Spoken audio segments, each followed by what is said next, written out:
The silence was what struck Officer Ilara Vance first. Not the gentle hush of a deserted corridor, but the absolute profound stillness that descended when her partner Cale froze. One paw suspended mid-step, his muscular body locked in an unnatural rigor. Kyle stood as rigid as a granite statue. His amber eyes, usually keen and sweeping the bustling concourse of Terminal D at Miami International Airport, were now drilled with unnerving intensity on a single figure at the far end of the queue, an elderly man in a wheelchair. The man, mid-60s, with carefully combed white hair and wire-rimmed glasses, seemed utterly unremarkable. He casually adjusted the rubber footrest of the airport-issued wheelchair, his free hand resting innocently on a canvas bag in his lap. The terminal, usually a symphony of luggage wheels, garbled PA announcements, and the shuffling footsteps of 1,000 hurried travelers, suddenly muted for Ilara.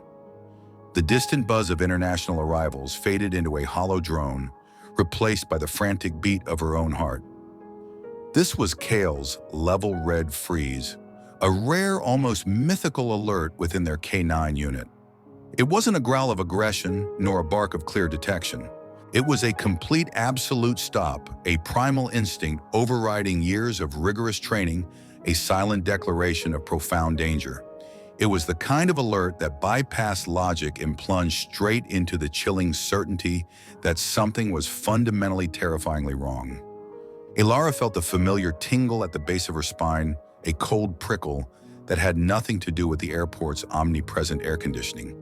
It was the sixth sense honed by years of working with Cale that screamed danger.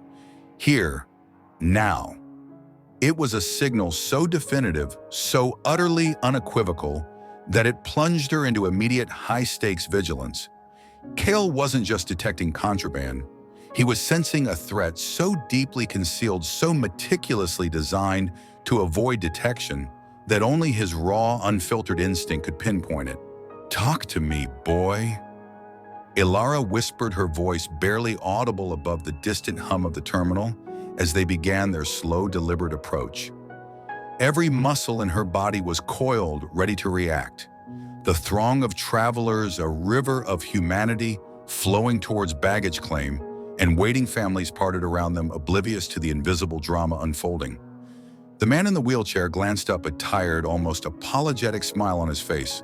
"Something wrong, officer." His voice carried a slight Midwestern lilt, laced with the gentle weariness of age. He exuded an aura of harmlessness, of utter innocence. "No, sir. Just a routine pass-through. My partner's doing a sweep."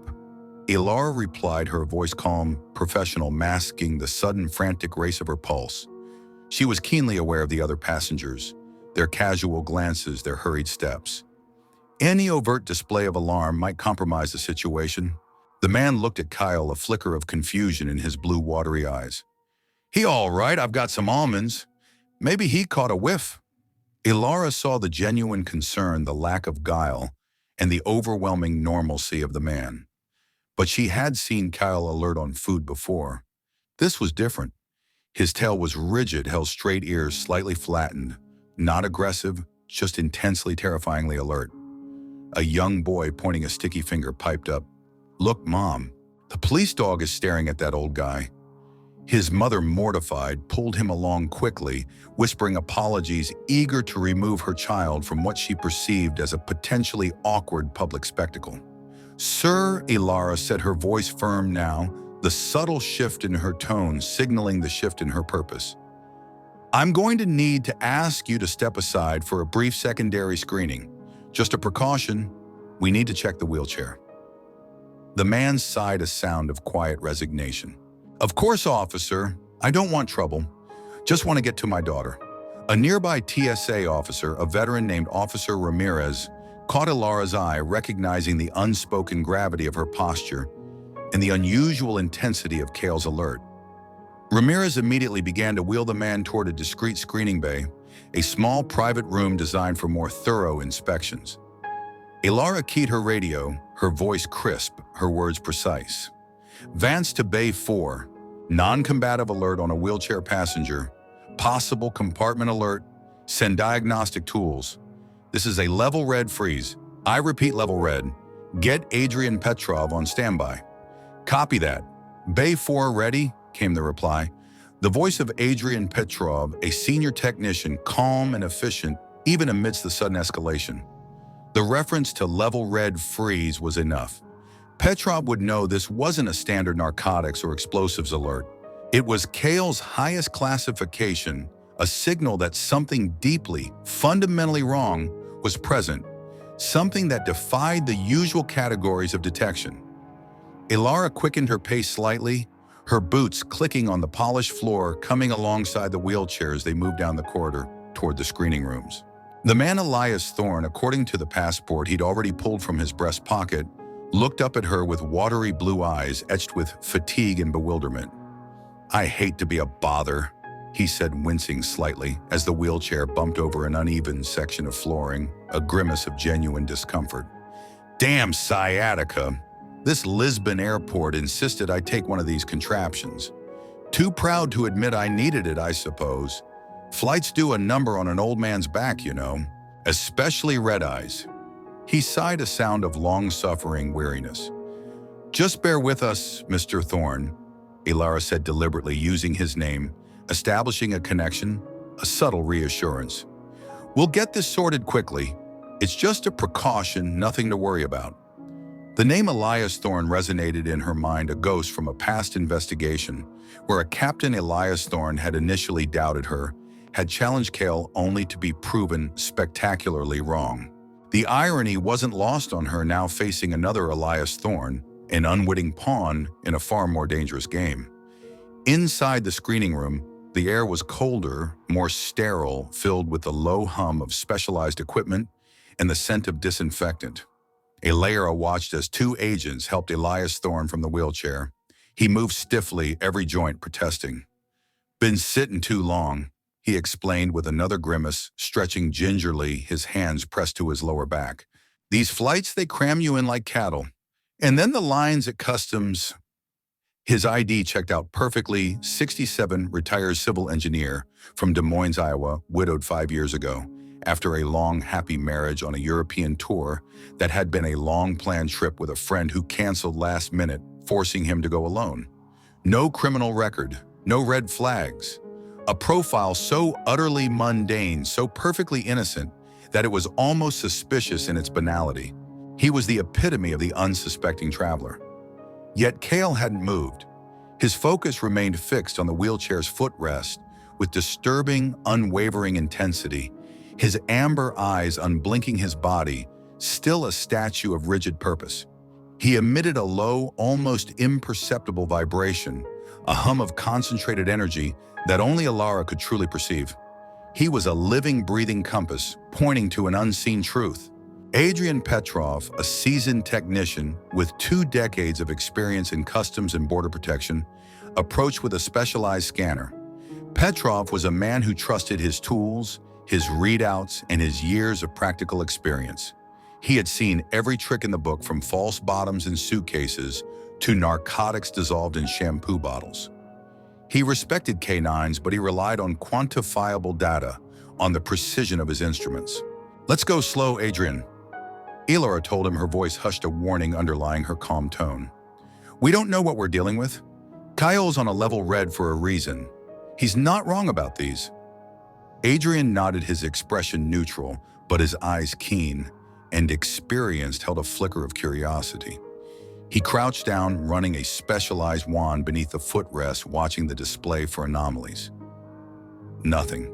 The scanner, designed to detect a multitude of illicit substances and materials, explosives, narcotics, currency, radiation, registered nothing. No beeps, no heat signature, no density alert, no trace of anomalous compounds. This was precisely the kind of situation Kale was uniquely trained for, the kind of invisible threat that bypassed conventional detection. But then Adrian tapped the composite frame with his knuckles, his ear pressed close. A faint hollow sound echoed back, a resonance that shouldn't have been there, given the chair's solid standard construction. A subtle acoustic anomaly, imperceptible to the casual ear, amidst the airport's ambient noise. but immediately noticeable to a seasoned technician like Petrov. It was a sound that whispered of hidden spaces, of structural irregularities that bespoke deliberate modification. Compartment, Ilara asked, though she already knew the answer.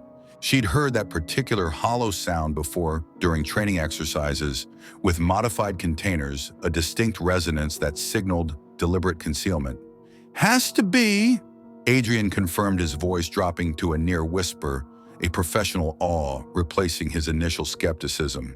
His eyes widened slightly as the full implications of the hollow sound registered. This doesn't match the standard airport wheelchair specs. The acoustics are off. This is Custom Officer Vance, and whoever built this, they knew what they were doing. The craftsmanship is disturbing. He unclipped a small precision screwdriver from his utility belt and began working on an almost invisible seam beneath a rubber foot panel hidden deep within the frame. The tiny screws, unusually small and set deep, yielded grudgingly, each one revealing an unexpected level of engineering. These weren't standard components. They were custom machined, perfectly matched to the chair's exterior, designed with a meticulous, almost obsessive attention to detail, specifically to avoid detection by visual inspection or casual physical examination. As the final screw came loose, something shifted inside the structure, with a quiet but distinct thunk, like a precisely engineered weight settling after being held in tension. Adrian froze, his hand hovering over the partially opened panel, his face pale, his eyes wide with a dawning realization. There's definitely something in here. It's not just a compartment, it's a weighted, spring-loaded mechanism, designed to be easily accessed and just as easily concealed. Top-notch work. Kel let out a sharp exhale through his nose, a soft, almost imperceptible sound, then rose to his feet but maintained his position, not charging forward, but bracing as if he expected whatever was inside to move or change to reveal itself with sudden, violent intent. The hair along his spine had raised ever so slightly, a subtle tell that Ilara recognized from their counterterrorism training exercises. This was not curiosity. This was a primal warning, a profound certainty of immediate concealed danger. With delicate precision, Adrian eased the panel fully open, revealing a narrow cavity tucked within the hollow structure of the footrest, a space no bigger than a paperback novel but perfectly engineered. Its inner walls were lined with what appeared to be specialized shielding foil, a sophisticated attempt to block any conventional scanning technology to create a Faraday cage against detection. Nestled inside, encased in multiple layers of plastic, was a vacuum-sealed pouch. Adrian extracted it with gloved hands, his movements slow, methodical, his eyes fixed on the package. The plastic was thick, heavy-duty. The package was approximately 6 by 8 inches, compressed to less than an inch thick, sealed with professional-grade equipment that left no air bubbles its contents, a dense, opaque mass, the edges perfectly flat. Ilara's stomach tightened as she studied the package without touching it, her mind racing. The contents weren't immediately identifiable, no white powder suggesting narcotics, no wires or circuits indicating explosives or electronics, just what appeared to be a dense, compressed stack of fabric or paper, folded with meticulous precision. The foil lining hinted at a purpose beyond simple concealment. It was designed to mask scent, to defeat human perception, to bypass detection technology. But Kale had seen through it. "Wait!" Adrian said, his voice a low murmur of professional shock, his brow furrowed. He tilted the package under the bright, unforgiving lights of the examination table, adjusting the lamp for a clearer view. His face was pale, his usual composure replaced by a look of profound gravity. "This isn't fabric." He carefully peeled back a corner of the thick plastic packaging, revealing the edges of its contents. Ilara's breath hitched. Recognition dawned cold and hard, a chilling wave washing over her. Inside the clear wrapping were what looked like dozens of tightly packed photocopied pages, documents filled with distinctive Cyrillic lettering, official-looking stamps, and what appeared to be intricate technical diagrams rendered in precise, painstaking detailed diagrams that even to her untrained eye looked disturbingly like circuit schematics for advanced weapon systems or worse architectural blueprints of highly secure government facilities, detailed flight paths for military or VIP aircraft, logistical movements of sensitive cargo, or even vulnerabilities in critical infrastructure. This was not mere smuggling. This was espionage on a grand scale. The documents. Adrian confirmed his voice, taking on the clinical hushed tone he reserved for serious high-stakes discoveries, his eyes wide with dawning horror. Blueprints, possibly. Security clearance material based on these seals. And these markings. He pointed to a distinctive embossed marking on one visible corner, a stylized eagle, an unfamiliar symbol that spoke of state authority of military power. This looks Russian, military, or intelligence. Top secret, at least. Possibly state secrets. Ilara turned toward Elias Thorne, who had sunk slowly into one of the plastic chairs lining the wall, his fragile elderly frame slumped. His face had drained of color and profound confusion clouded his features, his mouth slightly open in apparent shock. The image of a harmless old man was still there, but now tinged with a profound vulnerability, an almost pitiful confusion. He looked genuinely terrified. "Sir," she said, keeping her voice gentle despite the sudden frantic race of her pulse, "did you know anything about this compartment in your wheelchair? About what was hidden inside?" Elias blinked at her, his expression shifting rapidly from confusion to alarm, then a horrified understanding that dawned like a cold, brutal sunrise. "What, no? God, no, of course not." He gestured weakly at the wheelchair still disassembled on the table, a grotesque, hollowed-out shell. "I didn't even bring that thing. It's airport issued. I only took it because my leg locked up during the flight. Standing in that security line was killing me. I picked it up where the airline staff told me to. I swear to you, officer, I have no idea what this is. I don't know anything about it."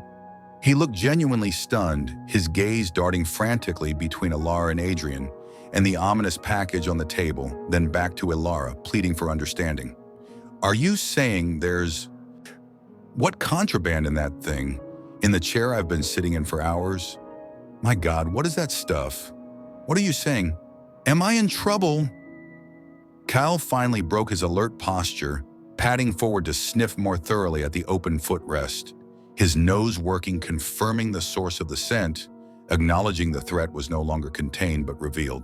After a moment, he retreated back to Ilara's side and sat a calm, satisfied presence, his standard signal that the threat had been identified and was now fully exposed. Whatever had triggered his alert, he'd confirmed it was out in the open, no longer hidden. Ilara studied Elias's face, searching for the micro-expressions she'd been trained to recognize, the slight muscle tensions around the eyes that indicated deception, the infinitesimal hesitations in speech patterns, the subtle tells of a practiced liar. She found none, not the rehearsed surprise of a caught smuggler, but the authentic, raw shock of someone who had just discovered they'd been unknowingly involved in something dangerous, something that could destroy their life. His distress was genuine. His confusion was real. He was a victim, not a perpetrator. Adrian carefully sealed the package in a double-layered evidence bag, marking it with a specialized code that would trigger immediate top-tier security protocols, bypassing standard channels and alerting the highest echelons of federal intelligence agencies. "This isn't explosives or narcotics," he said quietly, his voice still a little breathless. But it's sensitive. You don't smuggle documents like this unless you're very concerned about who might be watching them cross borders. This implies a significant state-level intelligence operation. This is big, Officer Vance. Very big." Ilara nodded, her mind already cycling through the implications, or who they were meant for, and what kind of operation they were part of. Elias shook his head slowly, one trembling hand rising to rub his temple, his face etched with a profound weariness, a deep personal horror.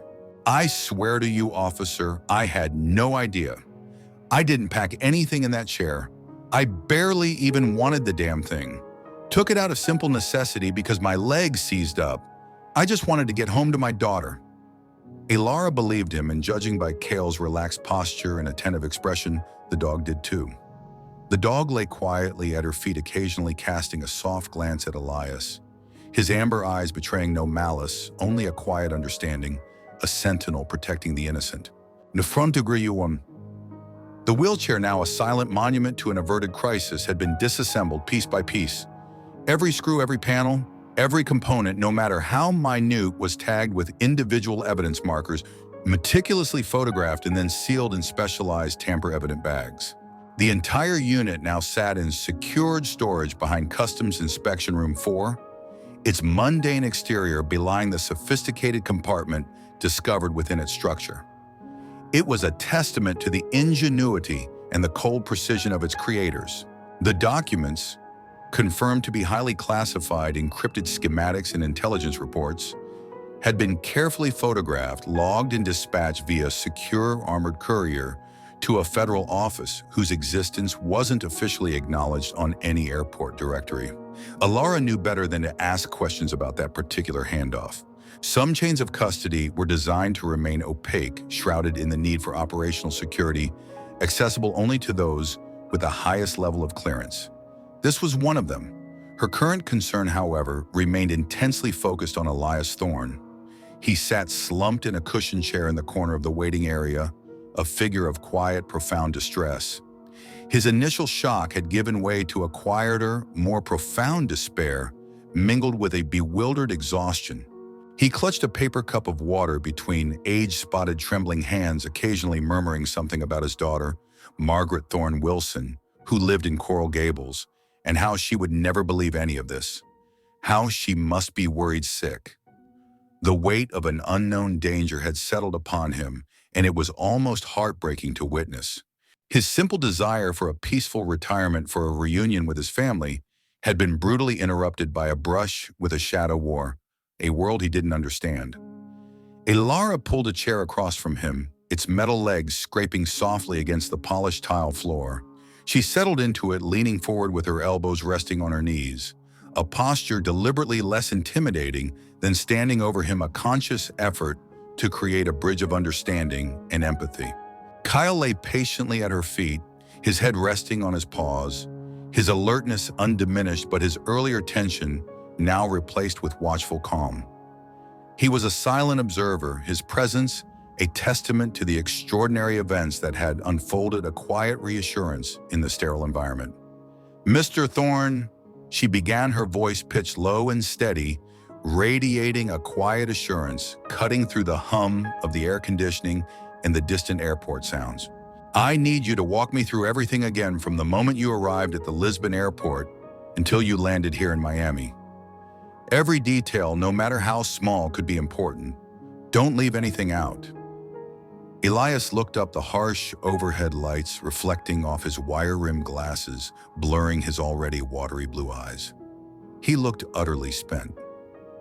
"Why, I've already told them everything. To the other officers, the ones who took my passport. To Adrian. I don't understand what else there is to say. This is ridiculous." A hint of frustration tinged with utter exhaustion crept into his voice. He just wanted to go home. "I understand your fatigue, Mr. Thorne." Alara interrupted gently, raising a hand in a calming gesture. Her voice was soft, empathetic, but firm. "And I believe you. We all do. You're not a suspect here. You're a key witness. But something doesn't add up. That wheelchair wasn't yours. The documents hidden inside it were placed there deliberately with extreme precision by professionals. You might have seen something, noticed something without realizing it mattered, without understanding its significance at the time. We need your help to fill in the gaps. You inadvertently became a part of something very dangerous, Mr. Thorne, and your perspective is invaluable to us. It could help us prevent something far worse from happening. Please." The distinction seemed to register. Elias's shoulders relaxed fractionally, the tension easing from his hunched frame. He set the paper cup on the small table beside him, his hands trembling slightly. "All right, I suppose I can try. It's just, my mind is a blur. It feels like a bad dream." He took a deep, shuddering breath, settling into the recollection, his mind painstakingly replaying the mundane events of his journey, now imbued with a chilling, sinister meaning. I got to the Lisbon terminal around 6 in the morning. Red-eye flight BA2389, I think British Airways. Terrible sleep. You know how it is. Those seats are designed for people half my age and 2/3 my size. A wan smile flickered across his face, a brief moment of levity amidst the tension. My sciatica was killing me after standing through security and waiting for my boarding gate. I asked for a courtesy wheelchair at the airline desk just for boarding. The airline staff pointed me toward them, said they were for passengers with mobility issues.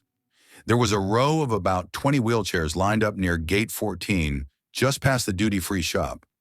All identical standard airport issue, or so I thought. The staff, Ilara prompted, her pencil poised over her notepad, meticulously noting every detail. Tell me about them. Anyone distinctive? What were they wearing? What did they say? Young man, maybe 30, worked for the airline, not the airport. Had one of those vests with the company logo, dark blue with white lettering. He was efficient, polite, but hurried. Like everyone else at an airport, I suppose. Elis recalled, his forehead creased in concentration, trying to piece together fragmented memories. He didn't actually get me a chair, just waved vaguely toward the row of them and said, "Take whichever is closest, sir, they're all sanitized and ready for use." So I did. I just grabbed the one nearest to me. Didn't think anything of it. It felt sturdy enough, maybe a bit heavier than I'd expected, but I just put it down to the model of the chair. I'd never used one before, not really. It just felt like a solid piece of equipment. And the footrest. Was it already down when you sat in the chair? Ilara jotted a note on her pad, her mind already connecting this detail with the known compartment, wondering about the precise mechanism. I think so, Elias said after a moment's reflection, his brow furrowing deeper. I don't remember adjusting it much. Just parked myself and waited for the boarding announcement. My focus was just on getting the weight off my legs. It was a relief, honestly. It felt like a simple solution to a painful problem. This attendant, Ilara pressed, her voice still gentle, but her urgency growing, knowing these small details could be critical. Any distinctive features, accent, name tag, anything out of the ordinary about his appearance? Elias's eyes narrowed slightly as he reached back through his memory, trying to conjure the image. He had buzzed hair, very short, almost military, but not a crew cut. Very clean. Spoke good English, but with an accent not Portuguese, though something harder, less melodic. Eastern European, maybe Russian now that you mention it. He seemed very contained, controlled. He didn't make small talk, just the instruction about the chair. And now that you mention it, he didn't have a name tag, just the vest. I remember thinking that was strange, since all the other airline staff I'd seen had prominent badges with their name and ID number. But I was tired. I dismissed it as just another small airport eccentricity. Ilara's pencil moved quickly, marking this detail for immediate follow-up. The lack of a name tag, the precise accent, the precise instruction to take whichever is closest, all pointed to a meticulously planned operation. She was beginning to see the outline of something incredibly deliberate, a carefully planned transfer using an unwitting courier, the perfect setup. An elderly man traveling alone requesting medical assistance, no suspicious behavior, no flag passport, nothing that would trigger enhanced screening. The invisible smuggle hiding in plain sight, camouflaged by the banality of travel and the universal kindness shown to those in need. It was a brilliant, chillingly efficient design. Did anyone approach you while you were waiting at the gate, Mr. Thorne? She asked, her gaze piercing, looking for another point of contact. Anyone who seemed particularly interested in you or your wheelchair? Anyone who lingered too long or made eye contact more than once? Elias blinked, a new unsettling memory surfacing, a detail he hadn't consciously registered as significant until now. Actually, yes, a woman, pretty young, mid-30s I'd say. Dark hair, very striking green eyes. She dropped her boarding pass near me, quite deliberately I thought, and then bent down to pick it up. But I got it first, handed it back to her. She said thank you and smiled. That was all. Very polite. Nothing seemed amiss. She seemed a little rushed, maybe. Headed straight for the gate, I think. Did she touch your bag? The wheelchair? Anything else while she was picking up the pass or taking it from you? Ilara asked, her voice low, almost a whisper, her mind racing to the implications of a secondary contact. No, at least I don't think so. Elias looked uncertain now, the confidence in his recollection wavering, his brow furrowed in confusion. It happened quickly. I wasn't paying much attention, just trying to be helpful, being a gentleman. She just stood up and walked away. Nothing seemed out of the ordinary, but now that you ask, he trailed off, a chilling realization beginning to dawn in his eyes, the mundane transformed into the sinister. My God, you think? Ilara nodded, the pieces assembling in her mind with frightening speed, forming a chillingly clear picture. This wasn't just about hidden documents. It was about methodology, precision, and the ruthless exploitation of human decency. Someone had specifically chosen a passenger who wouldn't question slight weight differences in an unfamiliar chair, who wouldn't tinker with equipment not his own, and most importantly, who perfectly fit the profile of travelers who rarely got stopped, who passed through the myriad layers of security almost invisibly. The irony wasn't lost on her. The plan might have worked flawlessly in international intelligence transfer, completed without a ripple, if not for Kale. A dog's nose and instinct honed through thousands of training hours.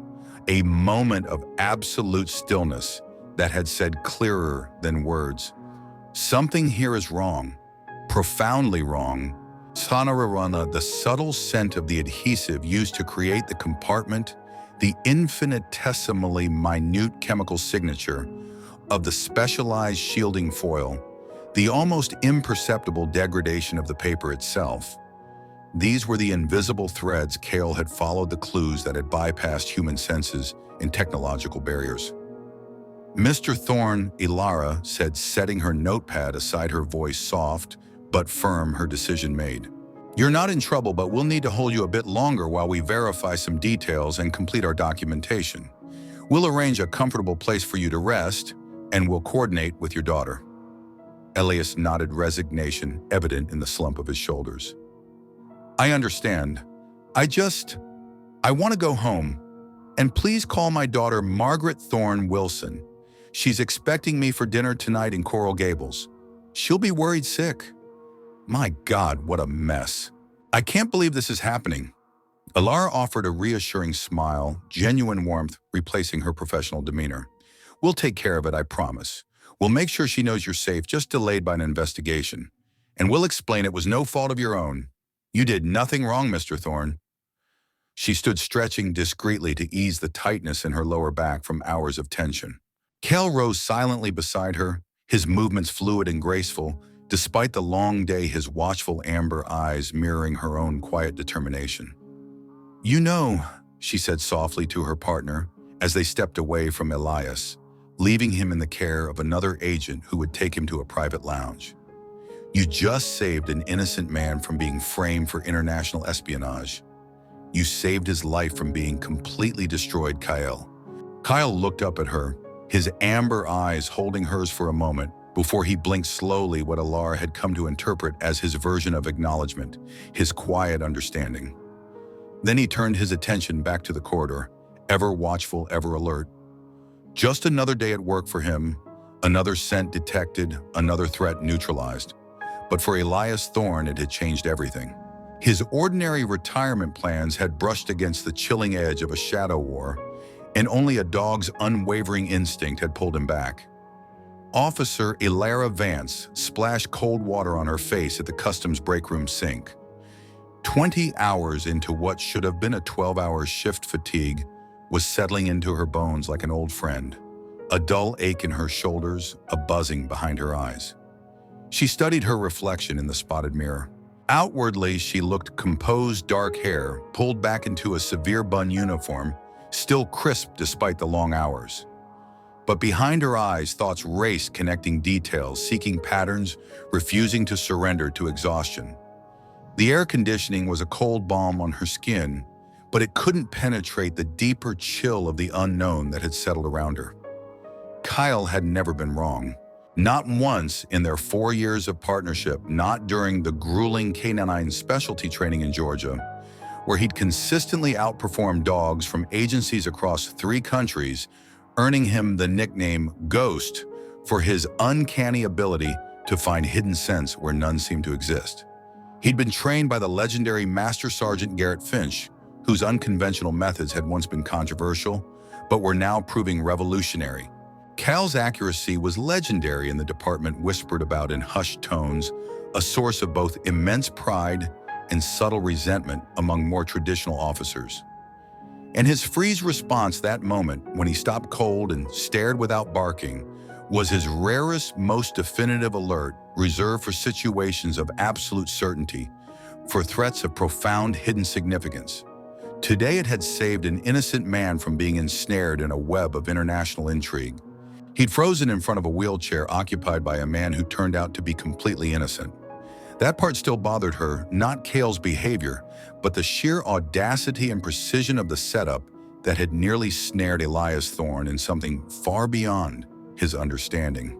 Because that's what it had to be, a setup, carefully planned, expertly executed, relying on layers of deception and the inherent trust afforded to vulnerable travelers. It was a method so chillingly efficient, so coldly calculated, that it spoke volumes about the resources and expertise of the perpetrators. She dried her hands on a rough paper towel, its coarse texture a fleeting distraction, and returned to the processing area, where Kyle sat attentively by the door. His ears tilted slightly at her approach, acknowledging her presence. His attention, however, remained divided between her and the hallway beyond, ever the professional, ever vigilant. Even after hours on duty, Ilara ran her hand along his back, feeling the smooth warmth of his coat, a grounding presence amidst the chaos.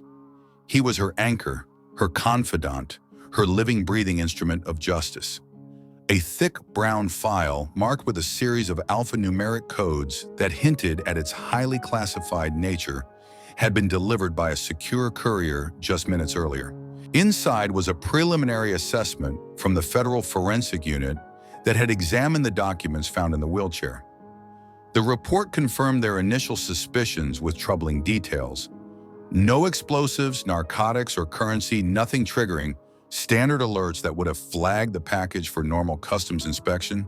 Instead, the package contained dozens of pages of highly sensitive, encrypted schematics and intelligence reports meticulously folded and hidden between mundane, innocent-looking paperwork. Financial statements, engineering diagrams for a civil bridge project, old travel brochures. It was a brilliant, almost arrogant camouflage.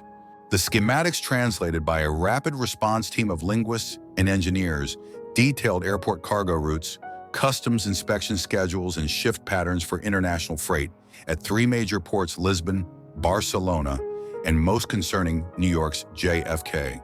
The reports, written in dense cryptic language, outlined vulnerabilities in existing security protocols, detailing precise timings for cargo transfers, customs, clearance procedures, and even the blind spots in surveillance camera coverage. But the final item made Ilara's throat tighten, an access badge still sealed, but clearly functional, with security markings indicating mid-level clearance for cargo areas at the aforementioned airports. The lettering was Cyrillic Russian, according to the brief translation note, a chilling confirmation of their suspicions. Why smuggle this? She murmured the question, directed at no one and everyone, her voice barely a whisper in the quiet room. Her gaze drifted to the wheelchair, now secured behind evidence tape in the corner, its metal gleaming under the fluorescent lights, a mundane object transformed into a silent testament to a global shadow war. Whoever had designed the compartment and placed the badge knew the risk of detection existed, but the potential payoff had outweighed it. If Cale hadn't alerted on it, those documents would have moved across an entire ocean undetected into the hands of someone waiting in Miami, someone who now knew their package hadn't arrived. This was not mere smuggling. This was an act of highly organized espionage, a sophisticated intelligence operation using civilian infrastructure as its unwitting conduit. The implications were staggering, reaching far beyond the confines of Miami International. Her radio crackled, breaking her concentration, pulling her back to the immediate reality.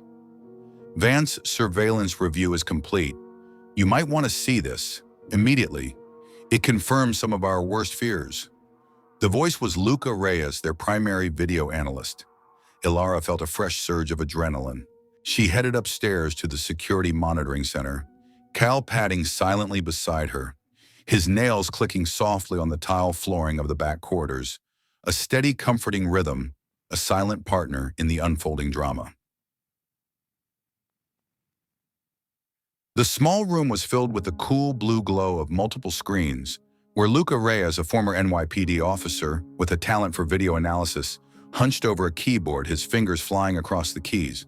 Luca, usually jovial and quick with a sarcastic quip, now wore a grim, focused expression, his dark hair falling across his brow. He was a master at finding patterns in the minutiae of digital footage, extracting truth from the blur of 1,000 frames. His reputation for spotting anomalies was legendary. "Got something?" Ilara asked, taking the empty seat beside him. The low hum of the computers a constant companion, the air thick with the scent of ozone and stale coffee. Luca nodded, his fingers tapping rapidly to cue up footage from the Lisbon airport, the raw data stream a complex web of lines and code.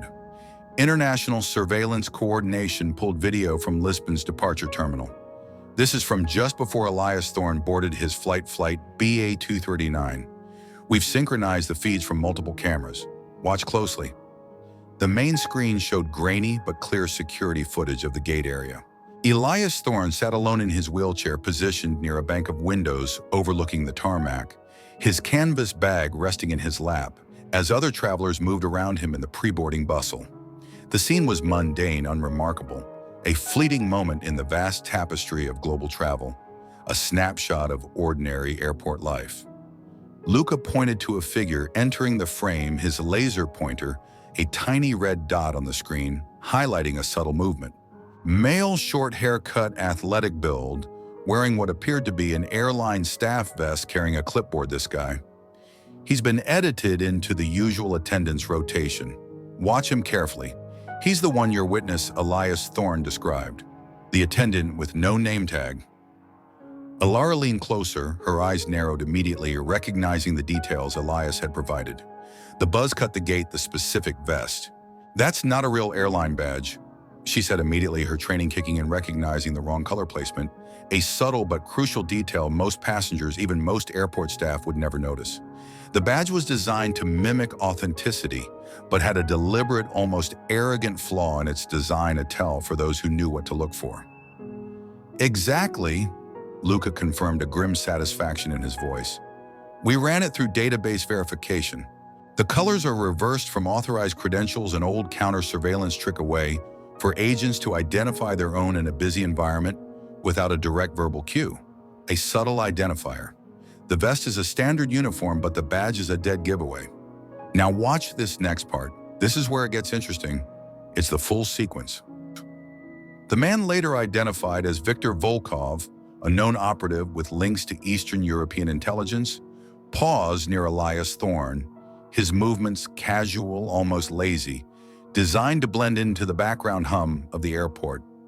He glanced casually around the terminal, his eyes sweeping the crowd with a practiced, almost imperceptible scan, a trained observer assessing his surroundings. Then, with a movement so fluid and swift it was almost invisible, he crouched down as if checking something on the wheelchair. His hands moved with practiced efficiency, making a subtle adjustment to the footrest that would have been utterly imperceptible to anyone not specifically watching for it or possessing an unexplainable instinct for anomalies. The act took mere seconds. 5 seconds. Ilara noted, her voice tight with a mixture of awe and dread as she watched the replay in slow motion, her mind dissecting every micro movement. That's all it took to initiate the release, insert the package, and re-engage the lock. Incredible precision. "Less than that," Luca corrected, rewinding the footage frame by excruciating frame. 3.8 seconds to be exact. He initiated the release of the compartment, inserted the package, and secured it all while maintaining the illusion of a casual check. He's a professional Vance, a ghost, and here's what makes it even more interesting and confirms your suspicions. We matched his face against passport control records using advanced facial recognition software. This guy, Victor Volkov, checked in for a flight to Madrid, passed through security, made the drop, and then left the airport. Never boarded any plane. He didn't even collect his luggage. He walked straight out of the terminal, blended into the civilian flow, and disappeared into the city. Ilara felt the pieces clicking into place with chilling precision, the patterns emerging with disturbing clarity. It was a method so sophisticated, so coldly calculated, that it spoke volumes about the resources and expertise of the perpetrators. This wasn't just a one-off operation, it was a signature, a highly refined modus operandi. So they're not just smuggling things in, she said slowly, the words heavy with implication, the chilling truth settling in her bones. They're using unwitting travelers as mules, bypassing security on both ends. A one-way drop. He walks in clean plants, the package walks out clean. A ghost in the system, a phantom in the machine. Luca nodded grimly, his eyes fixed on the screen, the blue glow reflecting in his glasses. Precisely. If your dog hadn't frozen on that wheelchair, if you hadn't trusted him, Officer Vance, despite the lack of any other indicators, he didn't need to finish the thought. They both understood the implications. A passenger like Elias Thorne, elderly American traveling alone exhibiting no suspicious behavior, would likely have passed through Miami customs with minimal scrutiny. The documents would have been retrieved at his hotel or his next transit point by someone else in the network, clean, efficient, and nearly impossible to trace. The sheer audacity of the method was breathtaking. It bypassed all conventional security layers, relying on the banality of human interaction and the vulnerability of trust. It was a brilliant, terrifying strategy, and Cale had ripped a hole in it.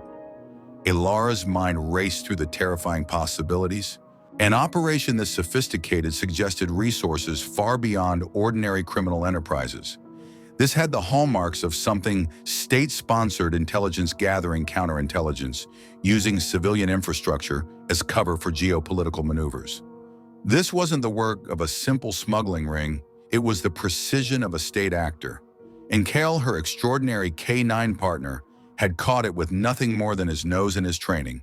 He had identified the invisible thread that linked a seemingly harmless old man to a global espionage network. She squeezed Luca's shoulder gratefully, a silent acknowledgement of his crucial work. Send this to Adrian Petrov for technical confirmation on the compartment mechanism and any residual sense signatures. And copy General Marcus Thorne's federal liaison. Flag it with the multi-agency alert code for immediate escalation. This goes to the top, Luca, and it's going to get messy. As she headed back downstairs, a thought struck her that brought both pride and a profound unease. How many other Elias Thornes had already passed through carrying secrets they never knew about their lives, unknowingly entangled in a web of international intrigue? And how many more might follow undetected if Kyle hadn't been there? The thought left a bitter taste in her mouth, a chilling reminder of the unseen war being waged beneath the surface of everyday life. The command center, deep within the bowels of a secure federal building adjacent to the airport, hummed with a controlled, almost frantic urgency. The air, usually sterile and impersonal, now crackled with a palpable tension, thick with the scent of stale coffee ozone from countless humming machines, and the unspoken anxieties of high-level intelligence. Representatives from 3 federal agencies, the Federal Bureau of Investigation, FBI, Homeland Security Investigations, HSI, and a shadowy organization known only as the Directorate. Their agents, marked by their sharp suits, unreadable expressions, and the almost imperceptible way they moved through the room, crowded around massive digital displays showing airport schematics, synchronized flight manifests, and encrypted communication streams. Communication specialists, their faces pale with fatigue, and illuminated by the blue glow of their screens, coordinated with international counterparts in hushed rapid-fire tones, their voices barely above a whisper, relaying vital information across continents. Ilara sat with her back against a cold concrete wall, a foam cup of bitter, lukewarm coffee cooling in her hands, its warmth a fading comfort. Kyle was curled at her feet, a solid, reassuring presence. His amber eyes half closed but still intensely alert, tracking every movement, every subtle shift in the room's energy. He was a silent anchor for Ilara amidst the escalating chaos, a calm center in the storm of data and speculation. The senior officers had taken over now, men and women with clearance levels that allowed them access to intelligence networks Ilara only vaguely knew existed, a labyrinth of classified information and interlocking operations that operated far beyond the public eye. General Marcus Thorne, a towering figure with a steely gaze and the air of a man who had spent his life navigating complex, high-stakes conflicts, presided over the core operational discussions. General Thorne, a decorated career intelligence officer, was a formidable presence. He understood the nuances of geopolitical power, plays the intricacies of espionage, but his background was in human intelligence and advanced technological warfare. Kyle, a biological anomaly, was to him a fascinating, highly useful tool, but one that required careful handling and perhaps a certain level of skepticism. His initial interactions with Ilara, though professional, carried a subtle undercurrent of polite disbelief regarding the K9's unique detection capabilities. His focus was on the data, the verifiable, the quantifiable. Elias Thorne, the unwitting courier, had finally been released after a harrowing but ultimately reassuring debriefing. Cleared of any involvement, his profound shock and fear slowly giving way to a bewildered relief, he had been quietly escorted to a nearby hotel where his worried daughter, Margaret Thorne Wilson, waited. The Bureau, in a rare gesture of goodwill, had arranged a complimentary suite and secured flights home for both of them. Small compensation for the terror and confusion of the past 12 hours. There had been no press release, no public statement, nothing that would alert whoever had orchestrated the smuggling attempt that their operation had been compromised. The documents and badge were now being analyzed by specialists in unmarked offices, their contents being painstakingly translated, deciphered, and cross-referenced against known intelligence, building a chilling picture of a pervasive, sophisticated network. Ilara had no illusions about her role in what would follow. She and Kyle had intercepted something significant, something that had sent shockwaves through the intelligence community, illuminating a previously unseen vulnerability. But the investigation would proceed without them, buried in layers of classification and need-to-know barriers. And that was fine with her, because what mattered wasn't just the geopolitical implications, the shadowy game of nations and intelligence agencies. What mattered, what truly resonated with her, was that an innocent man, an ordinary citizen, had been spared involvement in something that could have destroyed his life, branded him a traitor, or worse. Elias Thorne would go home to his daughter, would continue his retirement in peace, never fully understanding how close he'd come to something far darker, to becoming a pawn in a game he didn't even know existed. His quiet suffering had been averted, and that was a victory in itself. The sheer audacity of the network behind this operation was what truly troubled Ilara. It wasn't a crude attempt at drug trafficking or weapon smuggling. This was a meticulously orchestrated intelligence transfer designed to exploit subtle weaknesses in the global travel system by weaponizing the mundane. The wheelchair itself, a common object of assistance, became the perfect Trojan horse. The choice of Elias Thorne, an elderly, seemingly innocuous traveler, was genius in its deceptive simplicity. They had created an operation that was almost invisible, relying on the assumption that no one would question the ordinary, the everyday. No one, that is, except for a highly trained K9 with an instinct that saw through the layers of deception, a sensory perception that transcended human ingenuity. Callie glanced down at Kyle, who rested his muzzle on her boot, amber eyes half closed but still tracking movement, not quite asleep, never completely off duty, but relaxed now, his internal alarm silenced. "You know what bothers me most, boy?" she asked softly, her voice a low murmur for his ears only. They weren't even trying that hard to hide it from us. The compartment was well-designed, perfectly integrated, concealed from visual inspection, but not impossible to find for someone who knew where to look for someone with the right tools. They just calculated that no one would look closely at an elderly man using an airport wheelchair. They counted on our assumptions, our routines, our blindness to the obvious, our human tendency to underestimate the simple truths. She ran her fingers through the fur behind his ears, finding that perfect spot, eliciting a low rumble of contentment from Kyle.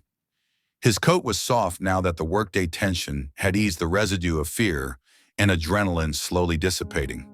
"But you looked," she murmured, her voice filled with a profound gratitude. "You always look. You see through the noise, don't you? You cut through the camouflage."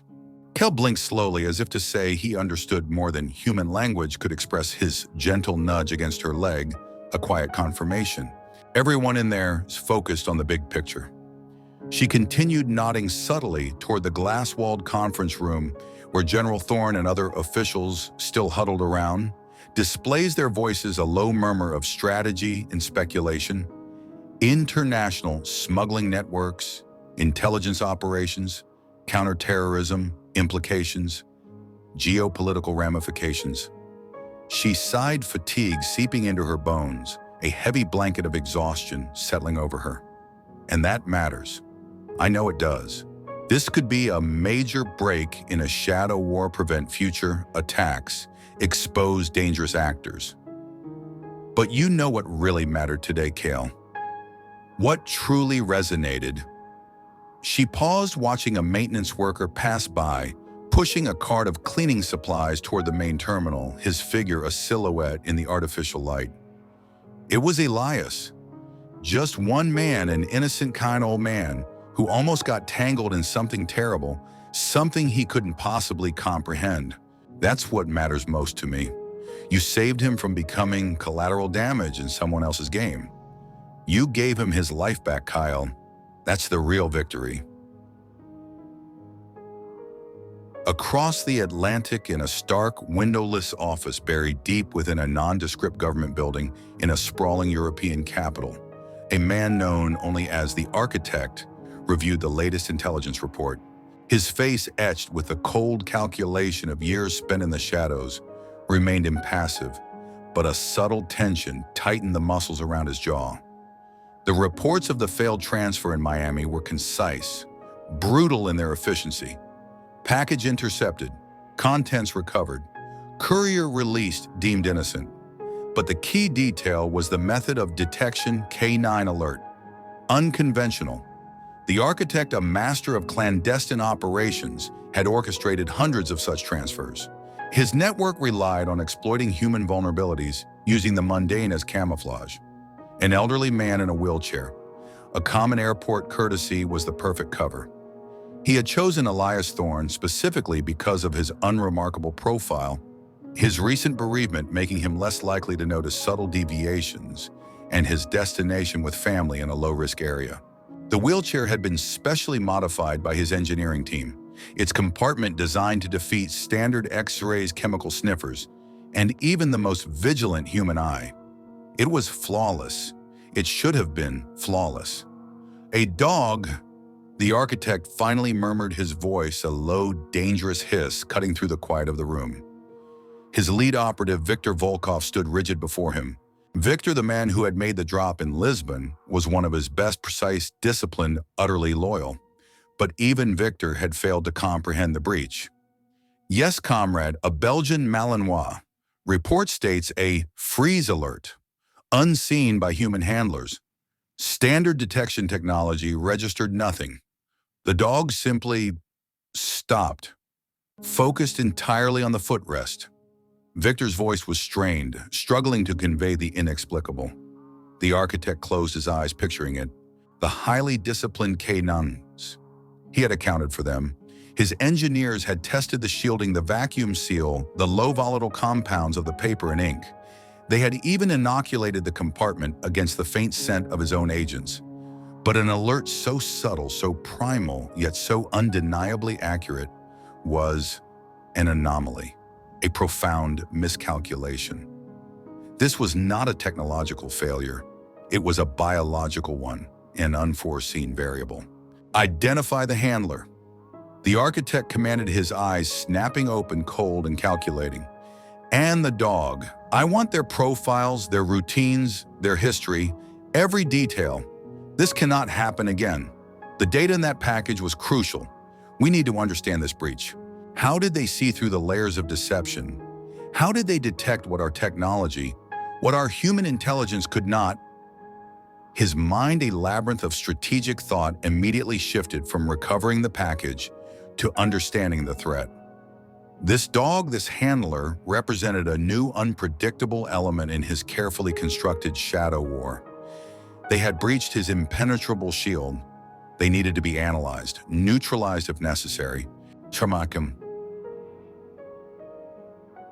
Back in Miami, the command center deepened its operational tempo. The analysis of the recovered documents yielded alarming insights. The schematics detailed vulnerabilities in the cargo transfer systems at JFK and O'Hare, specific timings during which high-value cargo could be discreetly diverted or replaced. The intelligence report spoke of a sophisticated network embedded within international logistics, using front companies to manipulate shipping manifests and customs data. The access badge wasn't just for cargo areas. It was a master key to a clandestine infrastructure. The threat was real, imminent, and far-reaching. General Marcus Thorne, initially reserved, now listened to Alara with a new focused intensity. He had overseen thousands of intelligence operations, but never one that hinged so utterly on the testimony of a dog. "Officer Vance," he said, his voice devoid of the earlier skepticism, "you mentioned Cale's freeze is a unique alert. Can you elaborate on what he detects? What makes it different from a standard scent hit?" Alara took a deep breath, the weight of explaining the inexplicable settling on her shoulders. "General Cale isn't just sniffing for explosives or narcotics. He's trained to detect anomalies in scent profiles. Think of it as a baseline. He knows the scent of every component of a wheelchair, every piece of luggage, every material in this airport. He's been exposed to thousands of variations. When something is introduced that doesn't belong in that baseline, even if it's shielded, even if it's in trace amounts, he detects it. The foil in that compartment, the specialized adhesives used to construct it, the very ink on those documents, they all have unique chemical signatures. Cal detected those signatures, not the threat itself, but the deviation from the norm. His freeze is a total sensory lockdown, a complete unblinking focus on that specific anomalous scent, blocking out all other stimuli. It's his absolute certainty. Adrian Petrov, who had spent the last 24 hours in a lab meticulously dissecting the wheelchair, chimed in. "General, the compartment was built with military-grade composite materials designed to minimize metallic signatures and absorb X-ray radiation. The adhesive used was a specialized low-volatile polymer, almost odorless to the human nose. But Cal detected it. He's a biological sensor, infinitely more sensitive and discriminating than any piece of equipment we currently possess for this specific type of detection. He smells molecular integrity." General Thorne nodded slowly, a rare flicker of something akin to awe in his eyes. "So he's detecting the fact that a new foreign object, however well concealed, has been introduced into a known environment. Not necessarily what it is, but that it is there." "Precisely, sir," Alara confirmed. "He's detecting the lie in the scent, the deception." The information Cale had provided was priceless. The intelligence community now had a clear picture of the network's methodology, their target ports, and a key operative. The investigation quickly expanded, involving covert operations across multiple continents.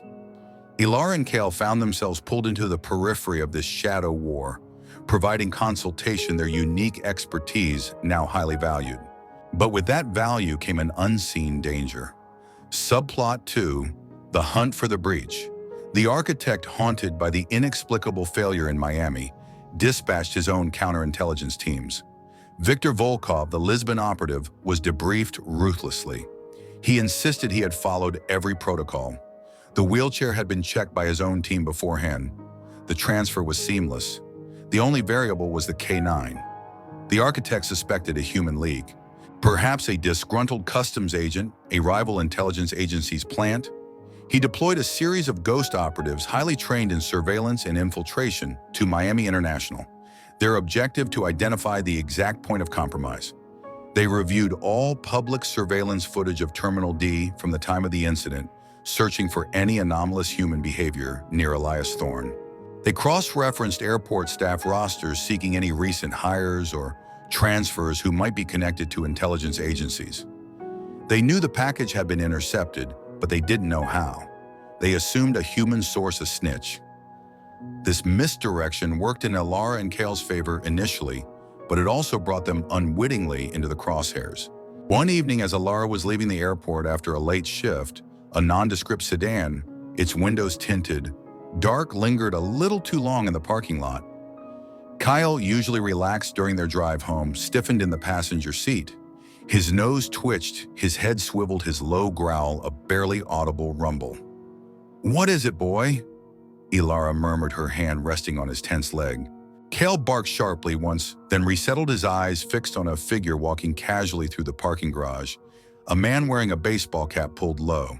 He was carrying a duffel bag, ostensibly heading to his car. But Cale's hackles were slightly raised, a subtle warning. Ilara noted the license plate of the sedan, discreetly taking a photo with her phone, then filed it away. She had no concrete proof and nothing to report, but Cale's intuition was a warning she had learned to trust implicitly. The feeling of being watched persisted for days. She found herself checking her 6 more often. Scanning faces in the crowd, her senses heightened. The shadow war was no longer just a geopolitical chess match, it was personal. The intelligence gathered from the recovered documents was overwhelming.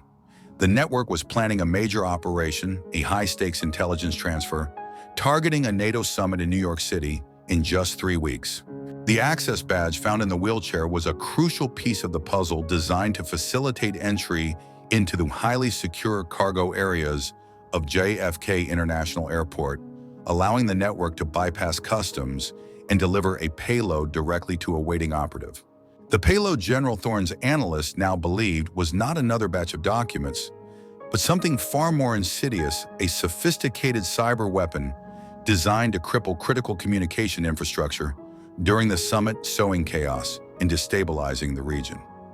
The ticking clock amplified the tension in the command center to almost unbearable levels. Interagency conflicts simmering beneath the surface now began to boil over. The FBI wanted to move and arrest key operatives. HSI preferred to wait to dismantle the entire network piece by piece. The Directorate argued for a precision strike to capture the cyber weapon and turn it against its creators. Ilara found herself caught in the middle, a K9 handler with unique insights but lacking the political weight to influence high-level strategy. Her arguments, based on Cale's subtle alerts, were sometimes dismissed as anecdotal, difficult to integrate into quantifiable intelligence reports. General, we have to consider Cale's ability to detect more than just scent signatures of material. Ilara argued in one tense briefing, her voice firm despite the dismissive glances from some agents. His sensitivity extends to physiological changes in humans, fear, stress, deception. If we use him in the field with the right handler, he might be able to pinpoint key operatives, not just hidden compartments. He could smell the guilt on a human. General Thorne listened, his gaze assessing, but a hint of skepticism lingered. Officer Vance, while we appreciate Cale's invaluable contribution in this initial phase, human physiological responses are far more variable, more subjective. We deal in verifiable data, tangible leads. We need to focus on the established intelligence. Ilara felt a familiar frustration. They understood Cale's value as a bomb or drug detector, even a document detector. But his ability to read the unseen nuances of human emotion, to detect the lie in a person's scent, was a concept too abstract for their rigid protocols. She suppressed a sigh. It was a battle she had fought her entire career. Subplot 3. Ilara and Cale targeted. The architect's counterintelligence operation, initially focused on human sources, began to shift. Their operatives in Miami had reported an unusually high number of K-9 patrols, and the specific handler, Ilara Vance, seemed to be at the center of the investigation. They started subtly observing her routine. One morning, Cale's transport vehicle, usually secured overnight, had a subtle, almost imperceptible scratch on the lock. Kyle, sensing Ilara's unease, let out a low growl as they approached it. No obvious tampering, but the scent of something foreign, something metallic and chemical, lingered faintly on the latch. Ilara dismissed it as a minor incident, perhaps a clumsy mechanic, but the unease settled deep in her stomach. Kel was on edge for the rest of the day, more watchful than usual. Then a few days later, during a routine patrol of the cargo area, Cale suddenly pulled hard on his lead, his nose twitching rapidly. He dragged Ilara towards a stack of crates, his body tense, whimpering softly. He wasn't alerting on the crates themselves, but on a small, almost invisible device stuck to the underside of one. It was a sophisticated listening device, its battery barely charged. Ilara, remembering Cale's unease from earlier incidents, didn't touch it. She immediately called for Adrian Petrov. Petrov, upon examining it, confirmed it was a cutting-edge listening device, a directional microphone capable of capturing conversations from a significant distance. "This isn't Random Officer Vance," he said grimly. "Someone is monitoring this area, and they were listening to you." The realization sent a jolt of cold fear through Ilara. They were being targeted, not just the operation, but them. The invisible war had become personal. She reported it to General Thorne, who listened impassively. "Understood, Officer Vance. We'll initiate counter-surveillance measures. Continue your routine, but be extra vigilant. This confirms their concern about the breach. They're looking for the leak." The psychological toll on Ilara was immense. Every casual glance from a stranger, every lingering vehicle in her rearview mirror became a potential threat. Her sleep was restless, filled with nightmares of Cale in danger. She relied even more heavily on Cale's subtle cues, his shifts in posture, his low growls, his insistent nudges. Her bond with him, already profound, deepened further, becoming a lifeline in a world suddenly fraught with unseen enemies. She was fighting a war she couldn't see, couldn't touch, only sense. Driven by the increasing pressure and the chilling realization that they were being actively hunted, Ilara proposed a daring plan to General Thorne. "General," she began, addressing him in his inner office, Cale, sitting stoically beside her. "The documents describe their methodology for bypassing customs using manipulated manifests. If we can track a specific chemical signature, perhaps the adhesive from the wheelchair or the specialized foil, we might be able to trace other materials used by the network. If their methods are as consistent as they appear, they'll be using the same materials for their new operation. Cale can pick up on these subtle scent signatures. We can use him to track specific materials, not just contraband." General Thorne considered, his gaze sweeping over Ilara and Cale. "It's unconventional, Officer Vance. Highly speculative." "Sir," Ilara countered, her voice firm, "Kaizel detected a minute molecular signature on a complex device undetectable by our technology. That's not speculative. That's proven. If their materials have a unique signature, Kyle can track it like a bloodhound on a scent trail. We might find their staging area, their supply chain, before they can launch their attack in New York." Luca Reyes and Adrian Petrov, who had supported her in the briefing, nodded their agreement. They had witnessed Cale's abilities firsthand. After a tense debate, General Thorne agreed. "Very well, Officer Vance. You have a week. Work with Petrov and Reyes. You'll have full access to any recovered materials and a dedicated team. But failure is not an option. The stakes are too high." The next 7 days were a blur of frantic, meticulous work. Ilara and Cale worked alongside Adrian Petrov, who had created a lab-grade scent sample of the specific adhesive and foil found in Elias Thorne's wheelchair. Cale spent hours training on these specific signatures, honing his ability to discriminate them from thousands of other industrial scents. Luca Reyes, meanwhile, cross-referenced shipping manifests for materials with similar chemical compositions, looking for anomalies in supply chains. The breakthrough came from an unlikely source, a discarded shipping crate flagged by Lucas Software for a minor discrepancy in its manifest that had once contained components similar to the wheelchair's construction. Kel, brought to the airport's sprawling cargo holding facility, froze dead in front of it, his muzzle pressed against a faint residue on the crate's exterior. The scent was unmistakable, the same unique adhesive. Further investigation of the crate's origin led them to a seemingly innocuous shipping company in a quiet Brooklyn neighborhood, a front for the network. Chapter 6. Breakthrough and Counterstrike. The intelligence was conclusive. The Brooklyn Shipping Company was the primary staging area for the network's U.S. operations. It was where the specialized components were assembled, where the final payload for the NATO summit operation was being prepared. General Thorne immediately ordered a covert operation. A multi-agency task force was assembled composed of highly trained FBI, SWAT, HSI tactical teams, and directorate operatives. The objective to infiltrate the facility, secure the cyber weapon, and apprehend key figures, including Viktor Volkov, who had been traced to the Brooklyn location, and they hoped the architect himself. Ilara and Cal were an integral part of the assault team. Kyle's role was crucial to provide a final pre-entry sweep for hidden compartments, booby traps, or concealed operatives. The night of the operation was cold and rainy, the city streets slick under the glow of distant streetlights. The target warehouse, a grimy, nondescript building in an industrial complex, seemed utterly silent. The tactical teams moved like ghosts, their movements synchronized, their gear muted. Ilara, with Kyle on a short lead, moved cautiously through the perimeter, her heart pounding. Kyle, sensing her tension, remained focused, his nose working overtime, a low rumble in his chest. They swept the exterior, then entered the building through a silently breached service door. The air inside was thick with the scent of industrial chemicals, stale air, and something else, something faint but distinct, the subtle metallic tang of the specialized foil. Kyle stiffened, pulling Ilara towards a large sealed crate in the center of the warehouse. His body rigid, his alert unmistakable. "Right here," Ilara whispered into her comms, her voice tight with urgency.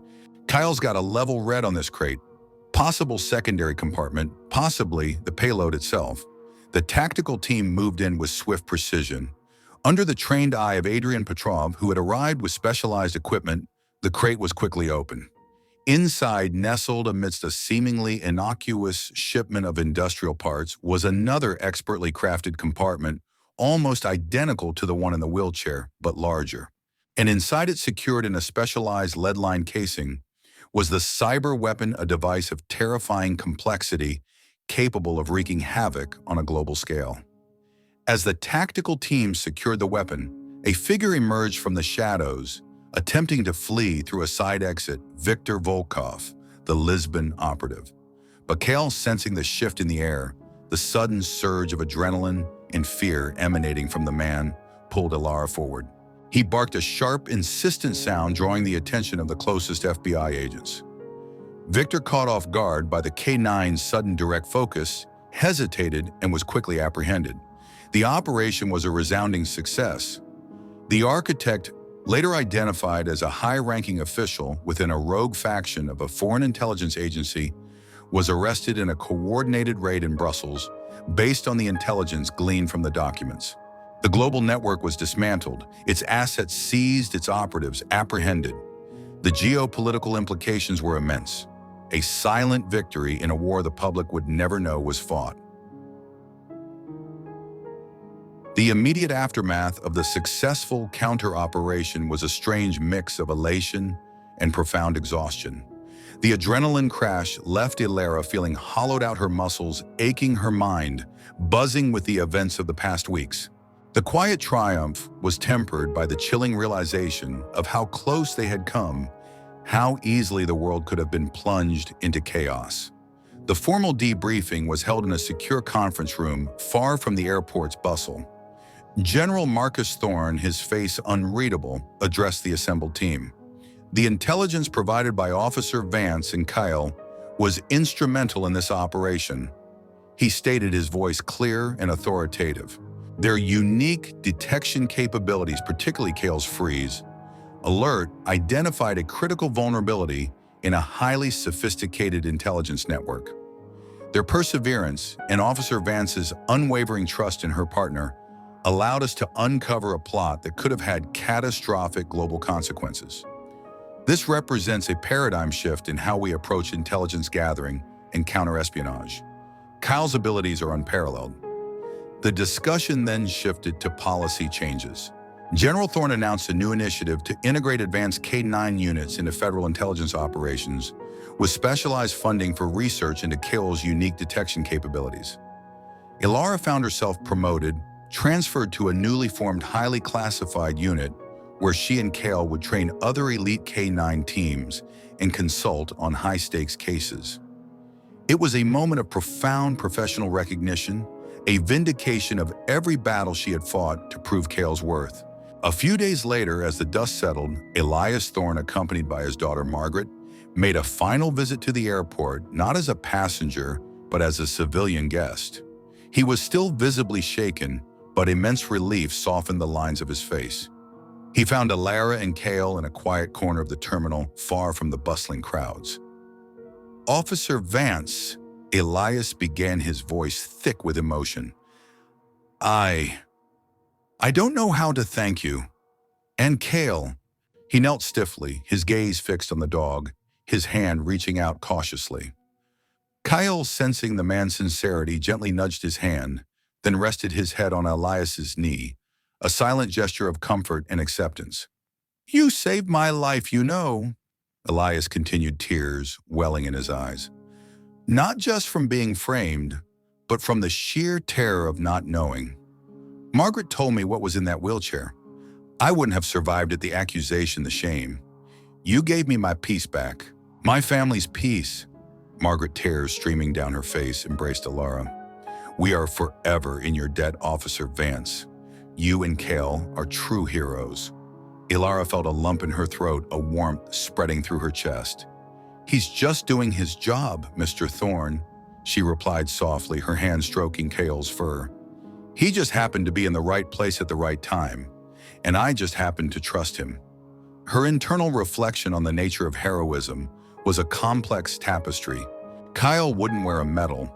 His actions, his profound impact would remain largely unknown to the public. He was a hero in the shadows, a silent guardian. And that was okay. True heroism, Ilara knew, wasn't about public accolades or headlines. It was about the quiet vigilance, the unwavering commitment, the profound trust between partners, and the impact they had on individual lives. Kale had prevented a global catastrophe, yes, but he had also, more importantly, saved one innocent man. That was his legacy. Epilogue: the unspoken watch. Months later, the echoes of the wheelchair incident had faded from the news cycles, subsumed by the relentless churn of global events. But for Ilara Vance and Kale, life at Miami International Airport had subtly, profoundly changed.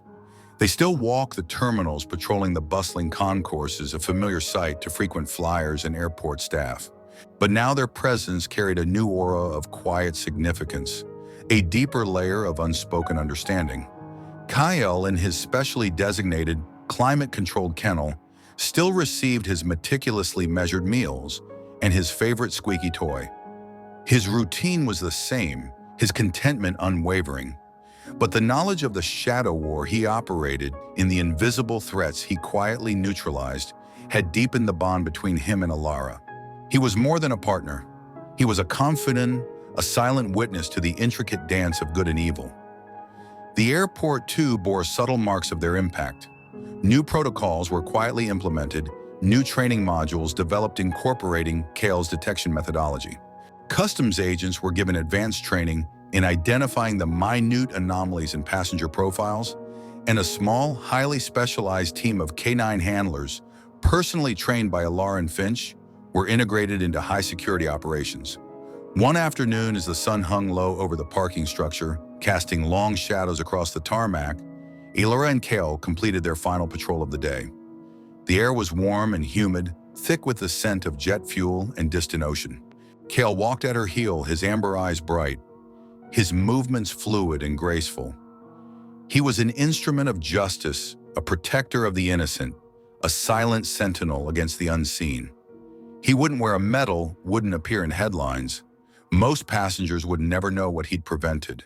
And that was exactly as it should be, because sometimes heroes didn't bark or bite or break through doors. Sometimes they just knew when something wasn't right, and they stopped walking their stillness a beacon in the chaos. Their unspoken language a shield against the shadows. Their bond forged in absolute trust and unwavering instinct continued day after day, a testament to the quiet heroism that kept the world safe.